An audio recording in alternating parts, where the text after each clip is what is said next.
दोस्तों स्वागत है आपका देश और दुनिया की ताजा और अहम खबरों में। दोस्तों देश और दुनिया की ताजा और अहम खबरों को देखते रहने के लिए जुड़े रहिए हमारे साथ और हमेशा अपडेट रहिए लेटेस्ट खबरों से। आज की मुख्य और ताजा खबरों में WHO ने कोरोना वायरस को लेकर जारी की नई चेतावनी।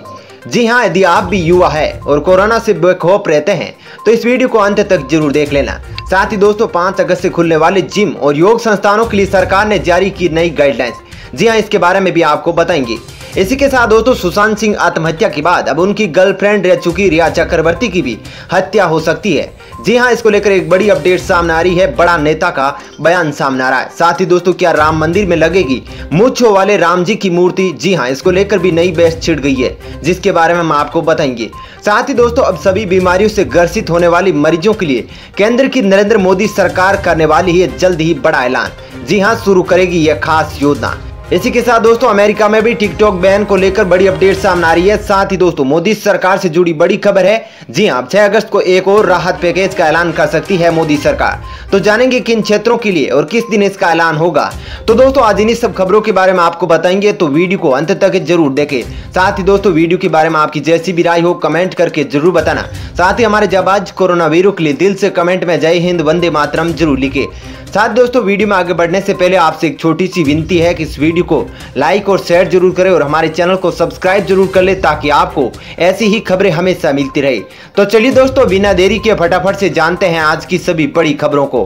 पहली खबर, जरूरी नहीं वैक्सीन से सही हो जाए कोरोना वायरस, लंबी लड़ाई के लिए रहे तैयार WHO। जी हां दोस्तों, पूरी दुनिया में कोरोना वायरस का तांडव जारी है। इसी बीच विश्व स्वास्थ्य संगठन ने लोगों को चेतावनी देते हुए कहा कि भले ही कोरोना से बचने के लिए वैक्सीन बनाने की होड़ तेज हो गई है, लेकिन कोरोना वायरस से निपटने में अभी तक कोई रामबाण समाधान सामने नहीं आया है और ना ही ऐसी अभी कोई उम्मीद की जा सकती है। दरअसल विश्व स्वास्थ्य संगठन के प्रमुख डॉक्टर टेड्रोस एडोनोम गेब्रेयेसस ने कहा कि भारत जैसे देशों में ट्रांसमिशन रेट बहुत ज्यादा है और यहाँ अभी उन्हें काफी लंबी लड़ाई के लिए तैयार रहना चाहिए। आपको बता दें कि इससे पहले WHO प्रमुख ने कहा कि अब दुनिया को कोरोना वायरस के साथ जीना सीखना होगा। अगर युवागण ये समझ रहे हैं कि उन्हें वायरस से खतरा नहीं है तो ऐसा सोचना उनका सरासर गलत है, क्योंकि युवाओं की न सिर्फ कोरोना संक्रमण से मौत हो सकती है बल्कि वे कई कमजोर वर्गों तक इसे फैलाने का काम कर रहे हैं जिससे संक्रमण फैल रहा है। वहीं WHO ने कहा कि शायद अब कोरोना कभी खत्म नहीं हो, क्योंकि कोरोना एक नया वायरस है जो कि हर वक्त अलग अलग तरह से बर्ताव करता है। ऐसे में इसको रोकने के लिए अभी भी किसी भी नतीजे पर नहीं पहुंचा जा सकता है।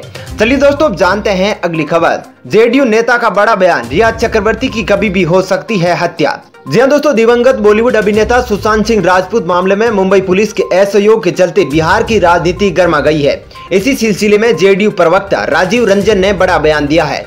JDU प्रवक्ता राजीव रंजन ने कहा कि इस पूरे प्रकरण में रिया चक्रवर्ती आरोपित के साथ साथ आखिरी गवाह भी है। पहले जिस हालात में सुशांत सिंह की मैनेजर दिशा सालियाना की मौत हुई, उसके बाद मुंबई पुलिस ने पूरे मामले को ठंडे बस्ते में डाल दिया। साथ ही उन्होंने ये भी कहा कि दिशा के बाद सुशांत की हत्या हुई और पूरे प्रकरण में एकमात्र गवाह रिया चक्रवर्ती बची हुई है। राजीव रंजन ने कहा कि इस मामले में संदिग्ध कभी भी रिया चक्रवर्ती की हत्या करा सकते हैं, इसीलिए रिया चक्रवर्ती को चाहिए कि वे अपना बयान कोर्ट में दर्ज करवाए। वहीं दूसरी तरफ IPS अधिकारी को क्वारंटीन करने के बाद बिहार की सियासत में घमासान मचा हुआ है। चलिए दोस्तों अब जानते हैं अगली खबर। क्या भगवान राम की थी मूंछें? क्यों की गई मूंछों वाली मूर्ति की मांग?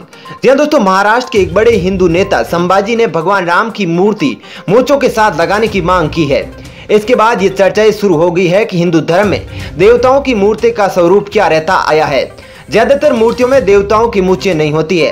हालांकि ये सभी भगवान जिस युग में माने गए हैं उस समय सनातन धर्म में मूंछें और दाढ़ी अनिवार्य तौर पर रखने का रिवाज था। दरअसल कबीर राष्ट्रीय स्वयंसेवक संघ के दिग्गज नेता रहे और अब अपना अलग हिंदूवादी संगठन चलाने वाले महाराष्ट्र के संभाजी भिड़े ने मांग की है कि अयोध्या में बनने वाले राम मंदिर में भगवान राम की जो मूर्ति लगे उसमें मूंछें भी होनी चाहिए। उन्होंने जोर देकर कहा कि असली भगवान राम की मूर्ति मूंछों के साथ होनी चाहिए। हालांकि देश विदेश में भगवान राम के जितने भी मंदिर और मूर्तियां हैं वो सभी बगैर मूंछों के हैं। उनकी मूर्ति को लेकर यह विवाद कभी खड़ा नहीं हुआ, ऐसा पहली बार हो रहा है। चलिए दोस्तों अब जानते हैं अगली खबर।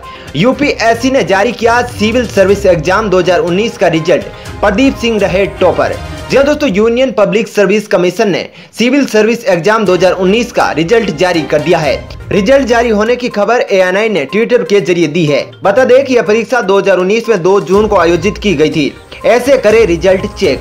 स्टेप फर्स्ट, यूपीएससी की आधिकारिक वेबसाइट upsc.gov.in पर जाइए। Step second, final result civil service examination 2019 PDF link पर क्लिक करें। स्टेप 3, इस PDF पर आप अपना नाम और रजिस्ट्रेशन नंबर देके। नंबर 4, PDF को डाउनलोड कर प्रिंट भी निकाल ले। बता दें कि प्रदीप सिंह ने यूपीएससी सिविल सेवा मेंस परीक्षा 2019 में टॉप किया है। दूसरे स्थान पर जतिन किशोर और तीसरे स्थान पर प्रतिभा वर्मा रही है। चलिए दोस्तों, अब जानते हैं अगली खबर।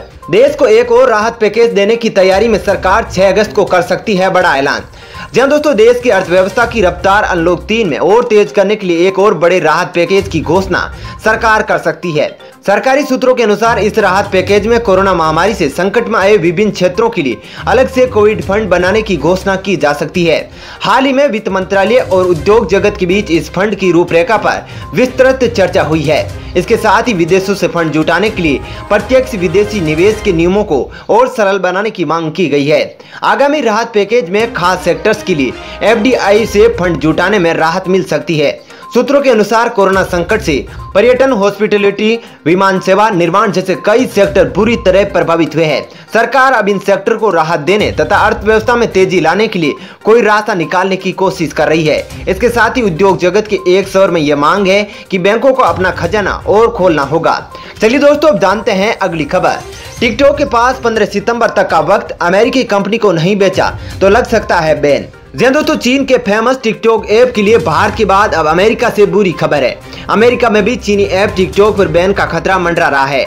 अमेरिका के राष्ट्रपति डोनाल्ड ट्रंप ने टिकटॉक को चेतावनी देते हुए कहा कि अगर 15 सितंबर तक टिकटॉक अपना कारोबार किसी अमेरिकी कंपनी को नहीं बेचता है तो वहां उसे बैन किया जा सकता है। राष्ट्रपति डोनाल्ड ट्रंप इससे पहले भी कई बार टिकटॉक को बैन करने की बात कह चुके हैं। अमेरिकी राष्ट्रपति ने कई बार हाल ही के दिनों में मीडिया को संबोधित करते हुए कहा था कि वे अमेरिका में टिकटॉक को बैन करने पर विचार कर रहे हैं। कई मीडिया रिपोर्ट्स में दावा किया गया है कि दुनिया की सबसे बड़ी सॉफ्टवेयर कंपनी माइक्रोसॉफ्ट अमेरिका में टिकटॉक के कारोबार को खरीद सकती है। चलिए दोस्तों, जानते हैं अगली खबर। देश के नागरिकों को स्वास्थ्य ID कार्ड देगी मोदी सरकार, जल्द हो सकती है घोषणा। जी दोस्तों, प्रधानमंत्री नरेंद्र मोदी 15 अगस्त को राष्ट्रीय डिजिटल स्वास्थ्य मिशन की घोषणा जल्द कर सकते हैं। इस योजना के तहत हर नागरिक के स्वास्थ्य का डाटा एक प्लेटफॉर्म पर होगा। इसके अलावा हर किसी का हेल्थ ID कार्ड तैयार किया जाएगा। वहीं इस डाटा में डॉक्टर की डिटेल्स के साथ देश भर में स्वास्थ्य सेवाओं की जानकारी उपलब्ध होगी, जिससे ही एक प्लेटफॉर्म पर हेल्थ से जुड़ी तमाम जानकारियां उपलब्ध रहेगी। साथ ही नेशनल हेल्थ अथॉरिटी के CEO भूषण ने बताया कि इस योजना में खास तौर पर 4 चीजों पर फोकस किया गया है। दरअसल स्वास्थ्य ID, पर्सनल हेल्थ रिकॉर्ड, निजी डॉक्टर और हेल्थ फैसिलिटीज का रिकॉर्ड। बाद में इस मिशन में टेलीमेडिसिन सेवाओं को जोड़ा जाएगा। इसमें हेल्थ ID कार्ड धारकों की गोपनीयता का पूरा ध्यान रखा जाएगा। चलिए दोस्तों, अब जानते हैं अगली खबर। 5 अगस्त से खुलेंगे जिम और योगा सेंटर, जाने किन किन नियमों का करना होगा पालन। जी दोस्तों, केंद्र सरकार ने देश भर में अनलॉक 3 के लिए बुधवार 29 जुलाई को गाइडलाइन जारी कर दी है, जिनमें कंटेनमेंट जोन के बाहर और अधिक गतिविधियों को अनुमति दी गई है। लेकिन स्कूल, कॉलेज, मेट्रो रेल सेवाएं, सिनेमा घर और बार 31 अगस्त तक बंद रहेंगे। वहीं कोरोना वायरस के कारण 25 मार्च से लागू लॉकडाउन के बाद सरकार ने पहली बार योग संस्थानों और जिम को 5 अगस्त से खुलने की अनुमति दी है। अब जिम और योग संस्थानों को खोलने को लेकर स्वास्थ्य मंत्रालय की ओर से मानक परिचालन प्रक्रिया जारी की गई है। स्वास्थ्य मंत्रालय की ओर से नई गाइडलाइन के अनुसार जहां कोरोना वायरस से अधिक मामले हैं, वहां अभी भी जिम और योग संस्थानों को खोलने पर प्रतिबंध जारी रहेगा। वहीं कंटेनमेंट जोन के बाहर जिम और योग संस्थानों को खोलने की अनुमति होगी। साथ ही सभी योग संस्थानों और जिमों को राज्य सरकारों द्वारा जारी गाइडलाइन का पालन करना होगा। साथ ही दिशा निर्देशों के अनुसार जिम और योग सेंटरों में 65 वर्ष से अधिक आयु के लोगों, गंभीर बीमारियों से ग्रस्त लोगों और गर्भवती महिलाओं और 10 साल से कम उम्र के बच्चों को बचने की सलाह दी गई है। सभी को सोशल डिस्टेंसिंग का ख्याल रखना होगा और कम से कम 6 फीट की दूरी बनाकर रखनी होगी। सभी को फेस मास्क का इस्तेमाल करना जरूरी होगा। हालांकि योग करने और जिम में एक्सरसाइज के दौरान ऐसा करना जरूरी नहीं होगा। साथ ही बीच बीच में साबुन से हाथ धोने या सैनिटाइजर से हाथ धोने की सलाह दी गई है। परिसर में थूकना पर पाबंदी होगी और सभी को आरोग्य सेतु ऐप अपने मोबाइल में रखना आवश्यक होगा। अगर किसी प्रकार की बीमारी या उसके लक्षण दिखे तो तुरंत इस बारे में निकटतम हेल्थ सेंटर को बताना होगा। दोस्तों फिलहाल इस वीडियो में इतना ही। ऐसी ही खबरें देखते रहने के लिए आप हमारे चैनल को सब्सक्राइब कर ले। साथ ही दोस्तों वीडियो के बारे में आपकी जैसी भी राय हो कमेंट करके जरूर बताइए। और दोस्तों यदि आप भी हमारी मेहनत को सपोर्ट करना चाहते हैं तो इस वीडियो को लाइक और शेयर जरूर करें। धन्यवाद।